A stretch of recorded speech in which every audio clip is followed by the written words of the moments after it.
বন্ধুরা, আশা করছি ভালো আছেন সবাই। আপনাদের আমন্ত্রণ জানাচ্ছি আরেকটি ভিডিওতে। কম দামি নকল গ্যাজেট ও এগুলো কেনার ব্যাপারে আপনাদের সতর্ক করতে তৈরি করেছি আজকের পর্বটি। পুরো ভিডিওটি দেখুন ও জানুন চাইনিজ নকল পণ্যের মধ্যেও কিভাবে নকল থাকে। সাথে থাকুন।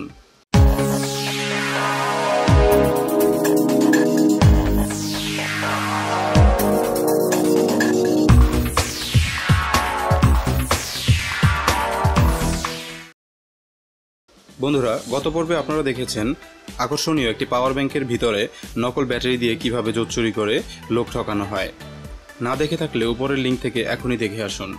আপনাদের দেখিয়েছিলাম পাওয়ার ব্যাংকটিতে 1 লক্ষ মিলি অ্যাম্প পাওয়ার ক্যাপাসিটি লেখা আছে, কিন্তু ভেতরে ছিল শুধুমাত্র পুরনো একটি 2200 বা 2600 মিলি অ্যাম্প পাওয়ারের অ্যাক্টিভ ব্যাটারি। বাকি 4টি ব্যাটারি ছিল নকল। চলুন লিথিয়াম ব্যাটারি সম্পর্কে আপনাদের কিছু তথ্য দিয়ে নেই। এখানে যে ব্যাটারিগুলো ব্যবহার করা হয়েছে এগুলো মূলত cylinder type lithium ion battery, কিন্তু বর্তমান বাজারে ভালো মানের ও স্বনামধন্য যে সকল ব্র্যান্ডের পাওয়ার ব্যাংক পাওয়া যাচ্ছে সেগুলোর বেশিরভাগ পাওয়ার ব্যাংকগুলো তৈরি হচ্ছে লিথিয়াম পলিমার ব্যাটারি দিয়ে। লিথিয়াম পলিমার ব্যাটারিগুলোর সুবিধা হচ্ছে এগুলো বিভিন্ন আকৃতিতে তৈরি করা যায়, তাই বিভিন্ন আকারে ইলেকট্রনিক ডিভাইসে ব্যবহার করা যায়। এজন্য এগুলো বর্তমানে খুবই জনপ্রিয় ব্যাটারি প্যাক। অপরদিকে তুলনামূলক কম দামি যেসব পাওয়ার ব্যাংকগুলো বাজারে পাওয়া যাচ্ছে এগুলোতে থাকছে cylinder type lithium ion battery. Laptop কম্পিউটারগুলোর ব্যাটারি প্যাকে প্রচুর পরিমাণ ব্যবহার করা হয় এই ব্যাটারিগুলো। সাধারণত একটি ল্যাপটপ ব্যাটারি প্যাকে 6টি cylinder type lithium ion battery ব্যবহার করা হয়। ব্যাটারির ভিতরটা আমরা দেখতে পাচ্ছি। আমার জানা মতে এই ধরনের ব্যাটারিগুলো সাধারণত 6 সেল হয়ে থাকে। তারা বলেছে এটি 6 সেল অবশ্যই, কিন্তু এর মধ্যে সেল রয়েছে 4টি। এই ধরনের আকৃতির ব্যাটারি 4 সেল হয় না সাধারণত, মধ্যে কোনো একটি ব্যাপার রয়েছে, এটা লোক ঠকানো সংক্রান্ত। ল্যাপটপ ব্যবহারে যখন এগুলো নষ্ট হয়ে যায় তখন ল্যাপটপের ব্যাটারি প্যাক ভেঙে লিথিয়াম ব্যাটারিগুলো বের করে বিভিন্ন সস্তা ইলেকট্রনিক্স নির্মাতারা ইলেকট্রনিক ডিভাইস তৈরি করে। এরকম ডিভাইস আমি প্রচুর দেখেছি, যেমন fan, rechargeable light, power bank ইত্যাদি। এখানে আপনাদের মনে একটি প্রশ্ন আসতে পারে, ল্যাপটপে ব্যবহারের পর নষ্ট ব্যাটারি দিয়ে তাহলে অন্য ডিভাইস কিভাবে চলে? উত্তরটি হলো, ল্যাপটপের একটি ব্যাটারি প্যাকে একাধিক ব্যাটারি থাকায় সবগুলো সাধারণত একসাথে নষ্ট হয় না। তাই ভালো থাকা পুরনো এই ব্যাটারিগুলো ল্যাপটপ বাদে অন্য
থেকে বালি বের হলো।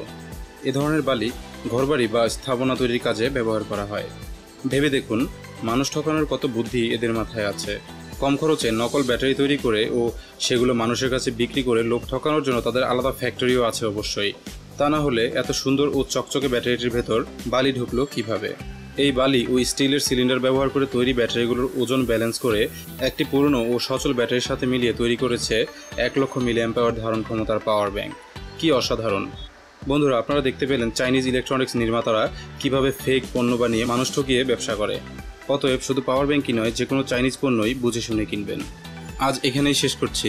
ভিডিওটি ভালো লাগলে অবশ্যই লাইক দিবেন, সাথে অন্যদের সতর্ক করতে শেয়ার করতে ভুলবেন না। এরকম আরও ভিডিও দেখতে চাইলে আমার চ্যানেলটি এখনই সাবস্ক্রাইব করুন। ভালো থাকবেন সবাই। খোদা হাফেজ।